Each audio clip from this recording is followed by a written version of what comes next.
One of my favorite lipstick leadership stories is about how a leader defines the attitude of the group.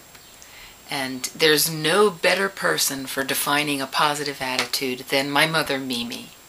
I can remember a time when we took a trip in our camper. We had a Winnebago, 20-foot Winnebago, 7 people. And we were going skiing, and my mother had prepared a large pot of lentil soup, and that was going to be the meal that was going to kind of feed us for the whole weekend as we came in after a day of skiing. And when we finished our first day, we took the camper and we drove it to the campground, the KOA, and my dad was in the process of leveling out the camper. And my mom, in an effort to get these 5 kids fed quickly, started to pull out the things that she needed to prepare dinner. And she pulled out this big, huge pot of lentil soup and put it onto the stovetop. When all of a sudden, the motorhome lurched, and the pot that my mother had on the burner, filled with lentil soup, went flying. It went flying all over the olive green shag carpet that was on the floor of our motorhome.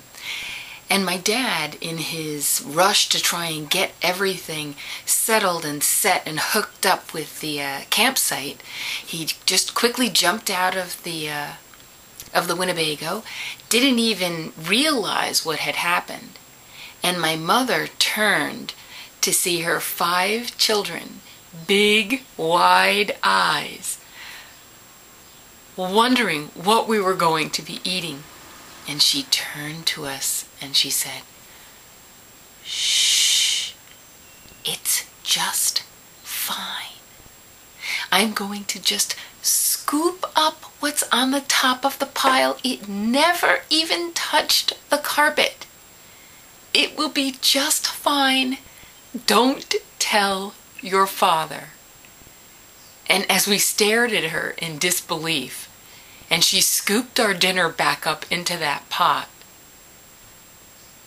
we knew that Mimi's attitude of, "it's just fine," is something that was going to carry us a long way. And I'll tell you what, as we ate that dinner, and my father complimented the chef, we all were in amazement in how she could take this situation and completely turn it around and make it all okay. You have to know that my mom takes little pieces like that, those little lipstick leadership moments, and applies them in a big way. I got a call from her about maybe 1.5 years, 2 years ago, and she said to me, "Shelley, I've got great news." I said, "Mom, what's your news?" She said, "I have Parkinson's disease." Now I thought, on what planet is "I have Parkinson's disease" good news? But she explained to me the doctor had told her that one of 2 things could have been wrong with her that was causing the tremors: a brain aneurysm or Parkinson's disease.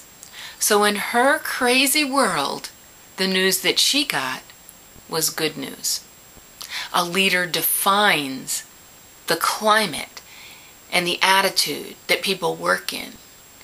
And a true leader always sees the possibility and always sees the positive outcome in a situation that others might see as negative. Now, I'd love to hear your lipstick leadership stories. So submit them in and we'll get them posted up.